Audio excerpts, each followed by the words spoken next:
Nyarlathotep. I am the last. I will tell the audient void.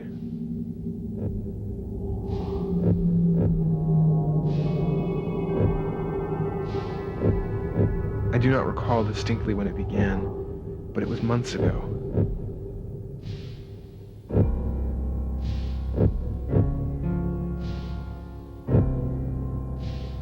To a season of political and social upheaval was added a strange and brooding apprehension of hideous physical danger. I recall that the people went about with pale and worried faces, and whispered warnings and prophecies which no one dared consciously repeat or acknowledge to himself that he had heard.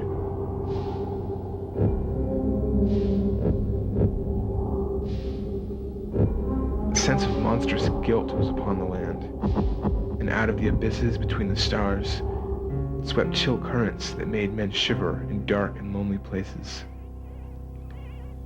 There was a demonic alteration in the sequence of the seasons.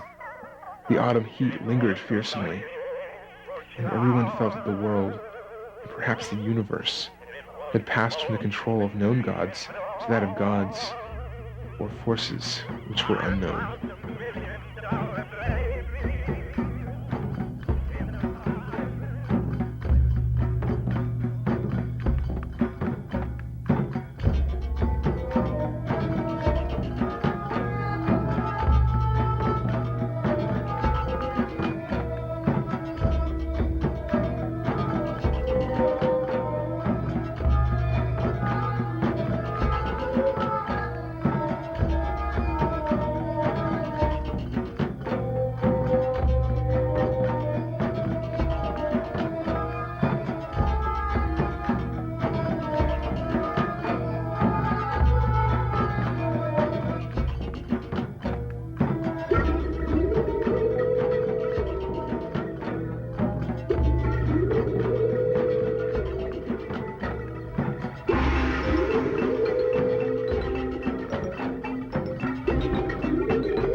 And it was then that Nyarlathotep came out of Egypt.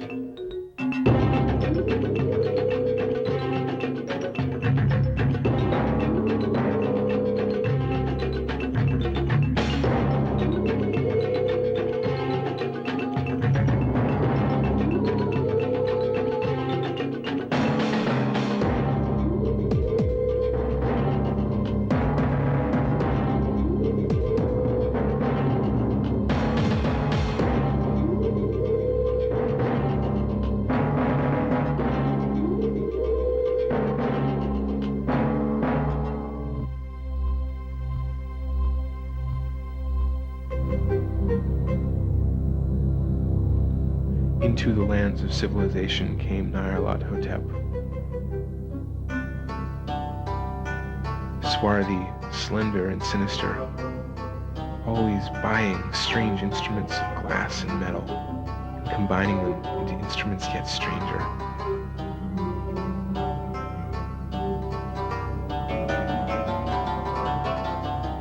He gave exhibitions of power which sent his spectators away speechless, yet which swelled his fame to exceeding magnitude. Men advised one another to see Nyarlathotep, and shuddered.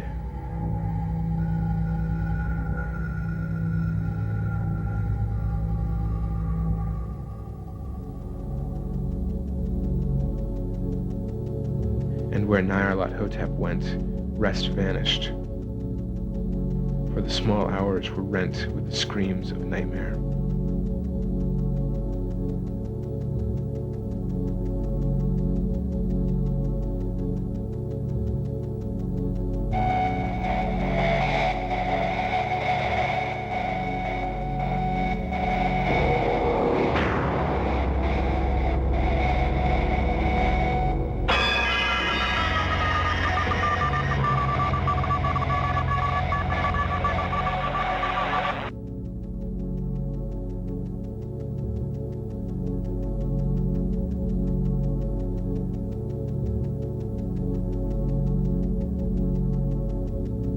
I remember when Nyarlathotep came to my city, the great, the old, the terrible city of unnumbered crimes.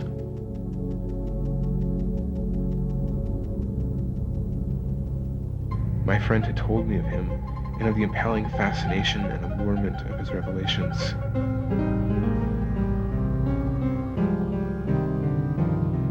And I burned with eagerness to explore his uttermost mysteries.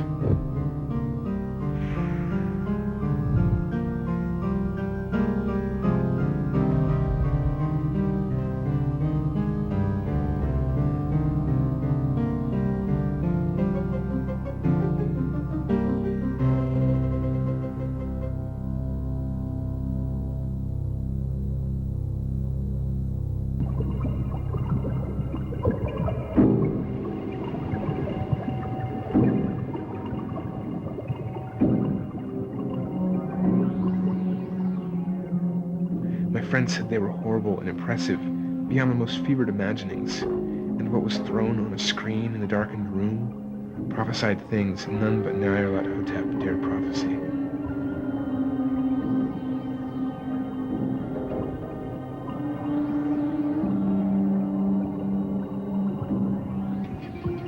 And in the sputter of his sparks, there was taken from men that which had never been taken before, yet which showed only in the eyes.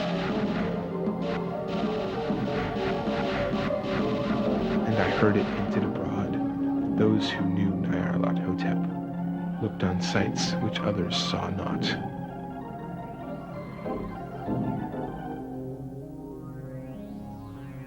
It was in the hot autumn that I went with the restless crowds through the night and up the endless stairs into the choking room to see Nyarlathotep.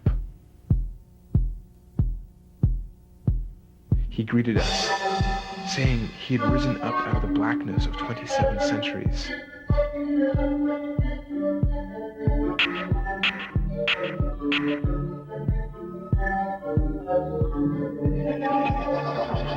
And that he had heard messages from places not on this planet.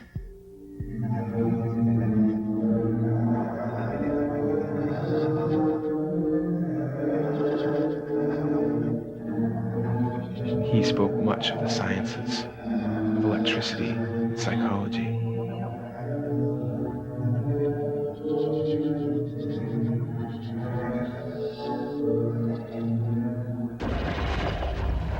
Then, shadowed on the screen, I saw hooded forms amidst ruins and evil faces peering from behind fallen monuments. I saw the world battling against blackness, against the waves of destruction from ultimate space. Then the sparks played amazingly around the heads of the spectators. And when I, who was colder and more scientific than the rest, mumbled a trembling protest about imposture and static electricity, Nyarlathotep drove us all out.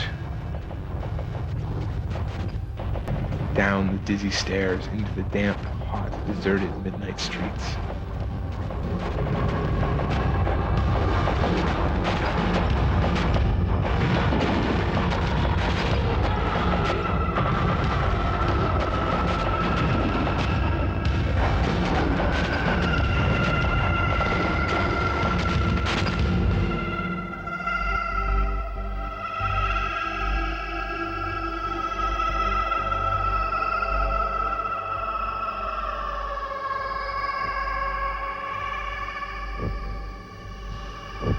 We whispered to one another that we were not afraid, that we never could be afraid.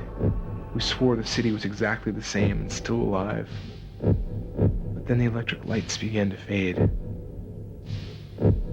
I believe we felt something coming down from the greenish moon. For when we began to depend on its light, we drifted into curious, involuntary formations, and seemed to know our destinations, though we dared not think of them. Once we looked at the pavement and found the blocks loose and displaced by grass. When we gazed around the horizon, we could not find the third tower by the river, and noticed that the silhouette of the second tower was ragged at the top. Then we split up into narrow columns, each of which seemed drawn in a different direction. One disappeared in a narrow alley to the left, leaving only the echo of a shocking moan. Another filed down a weed-choked subway entrance, howling with a laughter that was mad.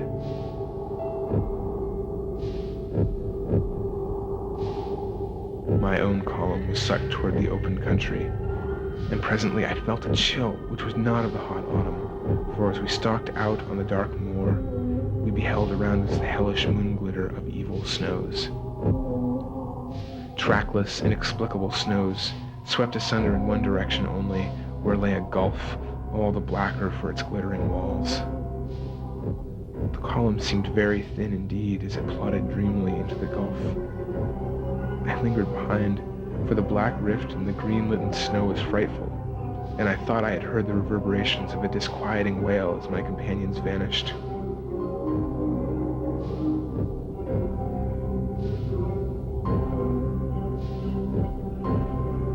But my powers to linger were slight. As if beckoned by those who had gone before, I half floated, quivering and afraid, into the sightless vortex of the unimaginable.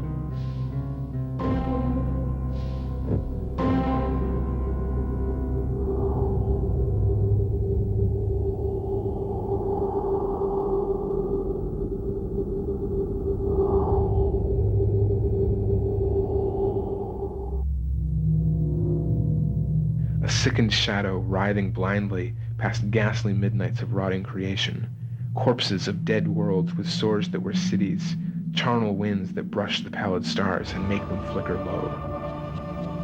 Through this revolving graveyard of the universe comes the muffled beating of drums and the thin whine of blasphemous flutes from unlighted chambers beyond time, the detestable pounding and piping whereunto dance slowly and absurdly the tenebrous ultimate gods, the blind, mindless gargoyles whose soul is Nyarlathotep.